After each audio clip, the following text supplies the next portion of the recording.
Lah ini maksudnya saya, ini fikih ya. Fikih itu wilayahnya, makanya jadi ahli fikih itu susah-susah gampang.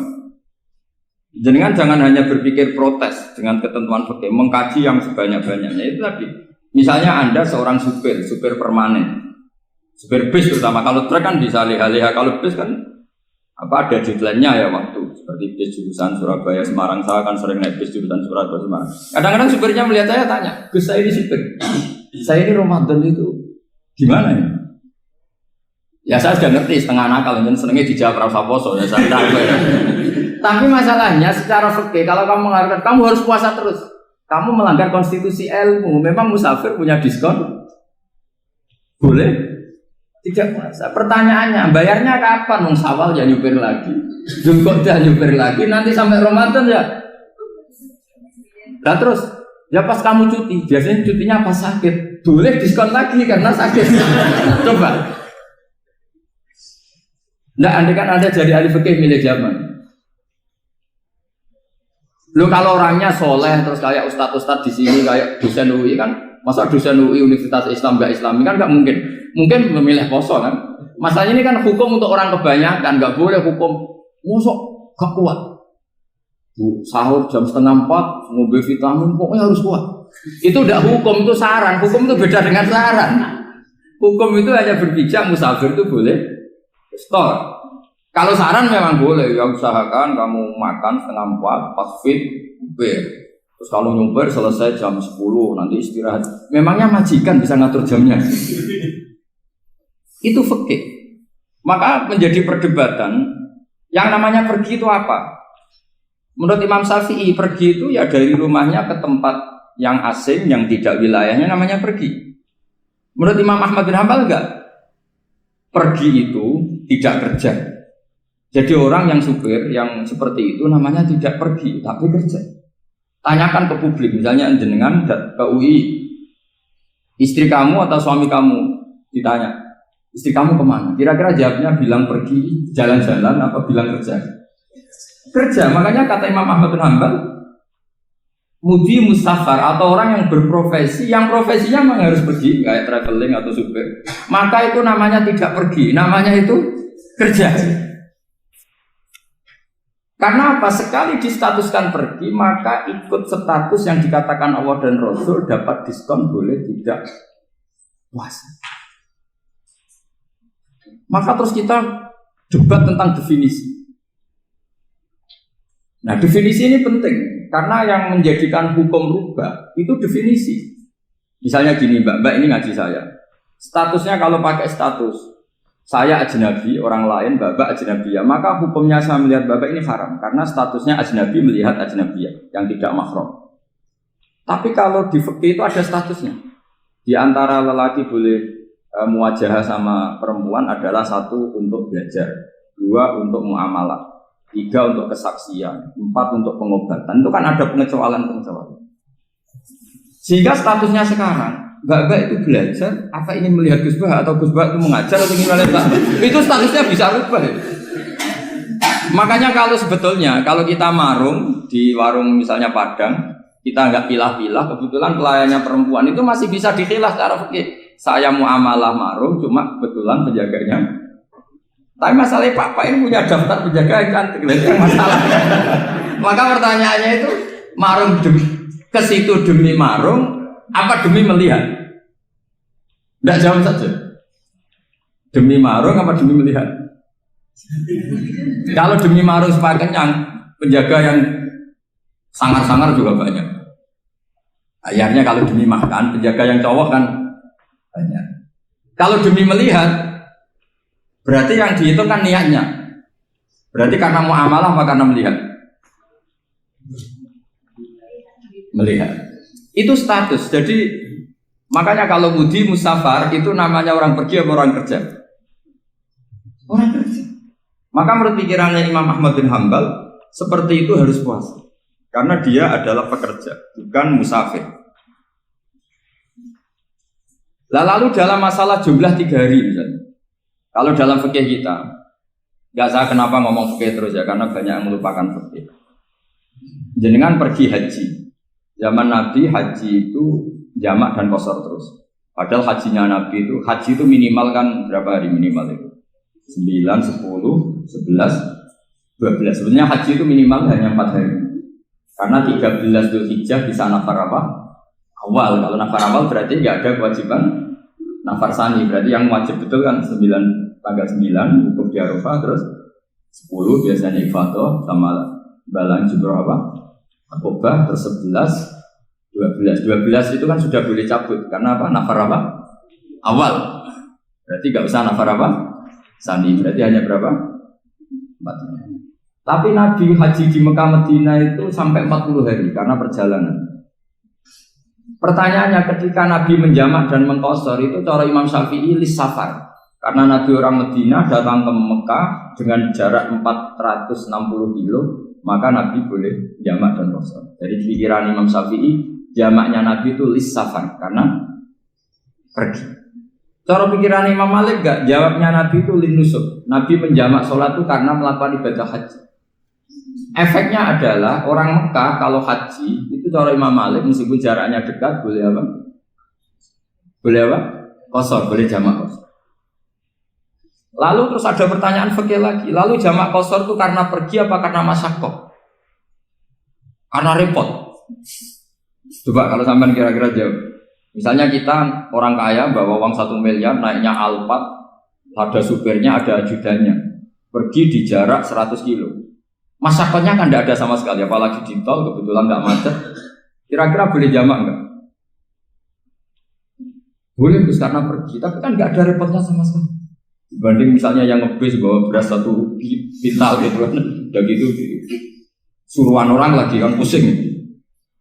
Maka fikih ini untuk memberi hukum itu kalau fikih itu menstatuskan dulu. Ini orang boleh jamak itu karena masyaqqah apa karena safar. Lalu kalau setelah karena safar itu karena jaraknya apa tingkat masyaqqahnya. Kalau karena jaraknya ya tidak juga.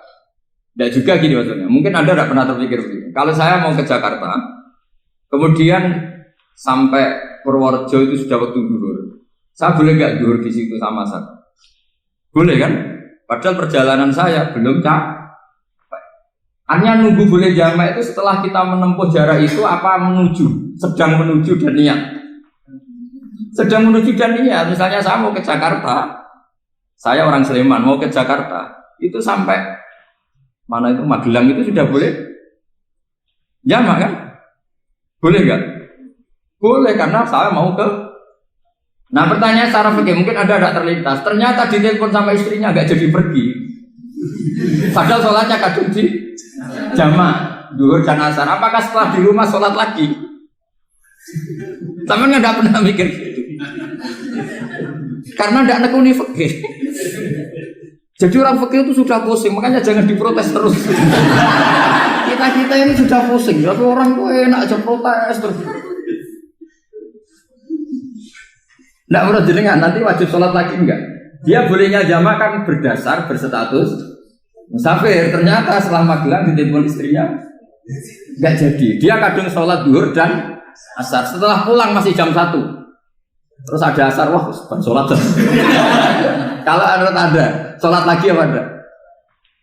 Jangan saran. Kalau saran, wah sebaiknya sholat lagi. Itu tidak hukum, itu saran itu namanya. Saran dengan hukum beda. Sholat lagi pada. Loh, ketika ada jaga itu berdasar malas atau berdasar hukum? Apa?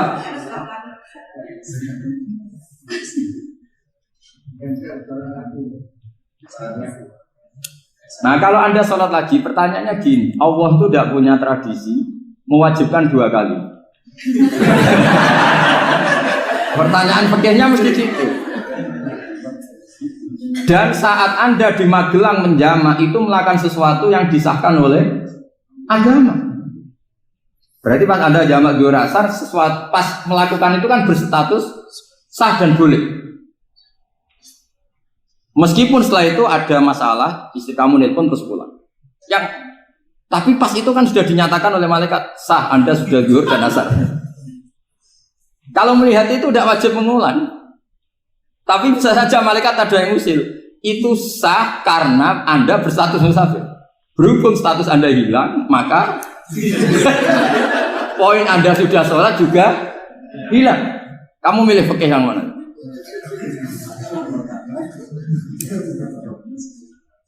Jadi peneliti fikih itu beda dengan orang-orang yang mendengarin protes. Beda karena nekuni. Nekuni itu beda karena ada konsekuensinya.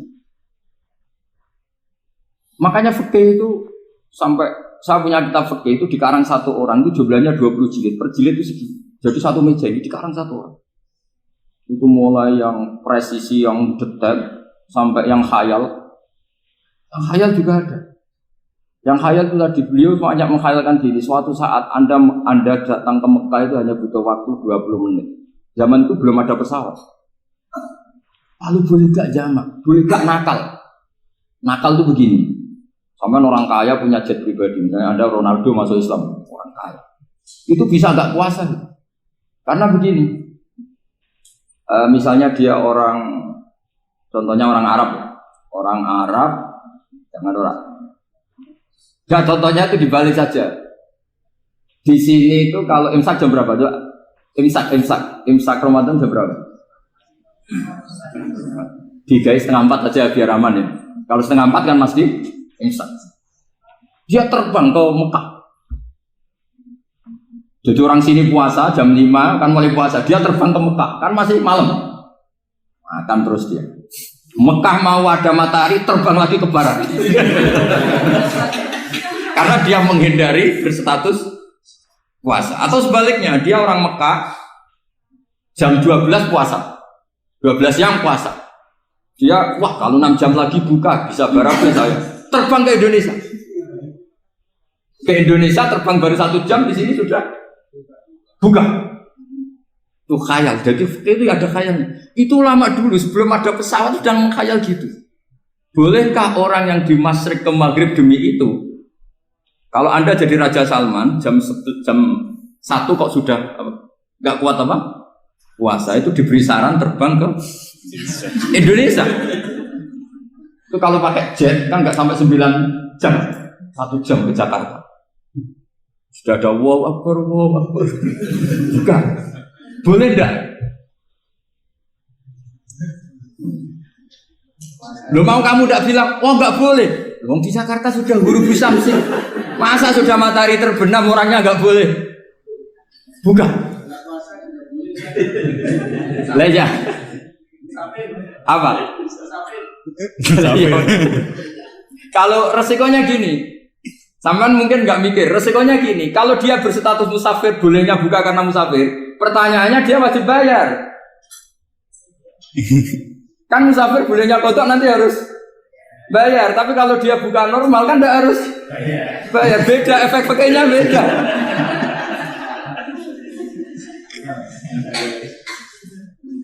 Sama jangan protes, Gus Baik gimana mau ngaji malah tidak senang. Ini kan ngajinya para dosen, para pegawai. Jadi harusnya itu jadi mufti, ngaji untuk jadi mufti. Bukan ngaji untuk mendengarkan. Jadi makanya saya mohon jangan sering protes sama ulama. Ulama sudah pusing. Karena efek-efek hukum itu tidak gampang. Kayak tadi misalnya, kalau dia boleh buka atas nama musafir, resikonya wajib bayar. Masalahnya Raja Salman ini mau enggak gitu. Dia inginnya. Maka pertanyaannya itu kitab yang milik saya tadi yang 20 jilid tadi. Ulama itu mulai dulu sudah membayangkan bagaimana kalau suatu saat ada satu kendaraan. Kenapa ulama bisa membayangkan itu? Karena ada buruk. Meskipun mereka enggak numpak buruk hanya Rasulullah, tapi kan bisa membayangkan ada toyul waktu. Waktu itu bisa dilipat. Karena ulama dulu ahli astronomi, jadi bumi itu bulatnya gini, muternya gini. Berarti suatu saat ada satu ilmu di mana orang ngambil satu posisi terus melewati toyul waktu, ngalami lintasan waktu. Mulai dulu itu sudah dibicarakan. Pertanyaannya lalu status orang ini kayak apa? Misalnya tadi orang Mekah ingin cepat buka terbang ke Indonesia. Orang Indonesia menghindari imsak, misalnya 3:30, dia belum sahur.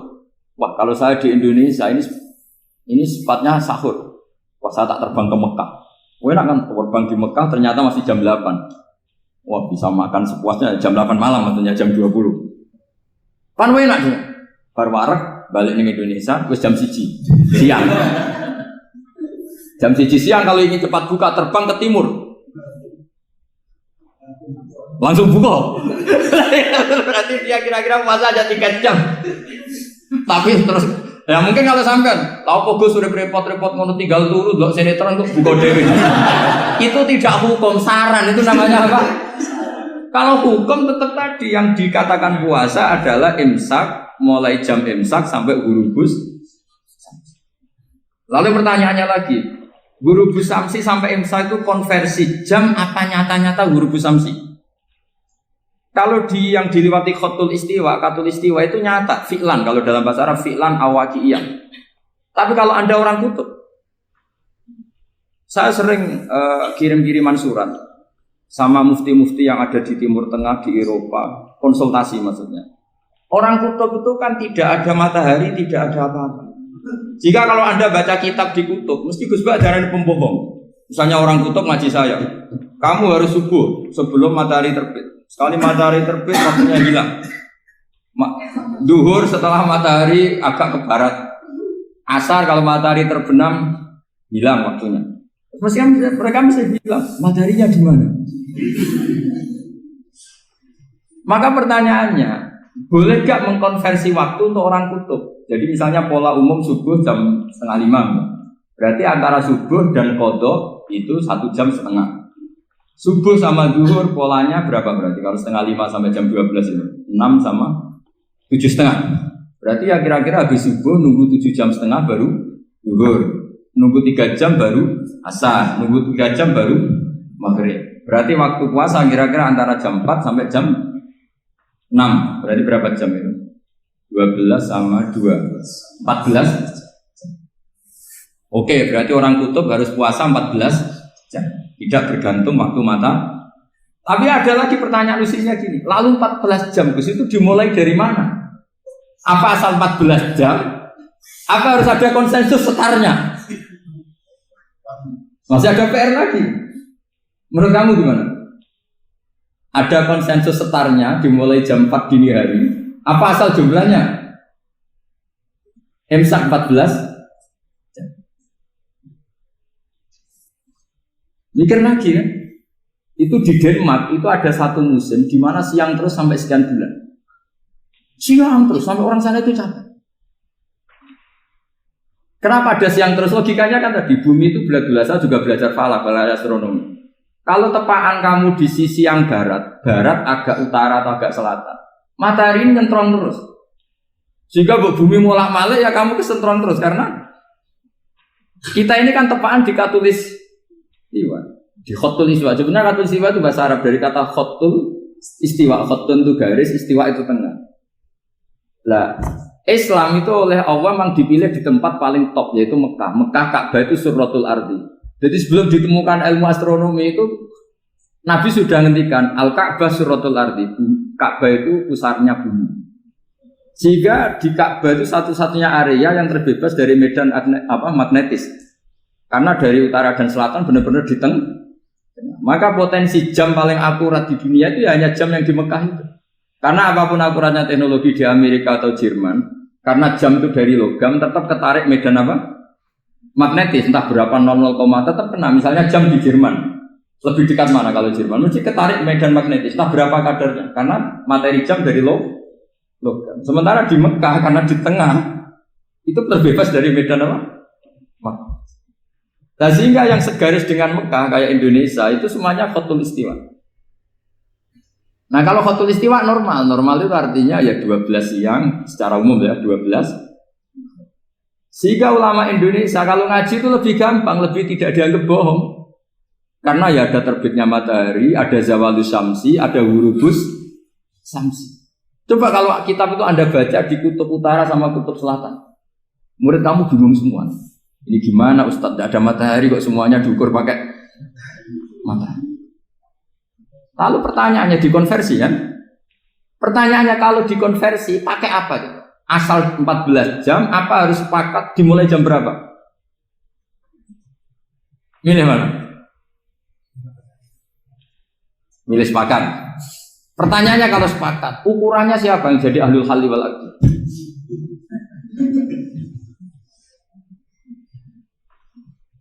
Jadi orang fikih itu sudah bingung, makanya saya mohon jangan sering diprotes.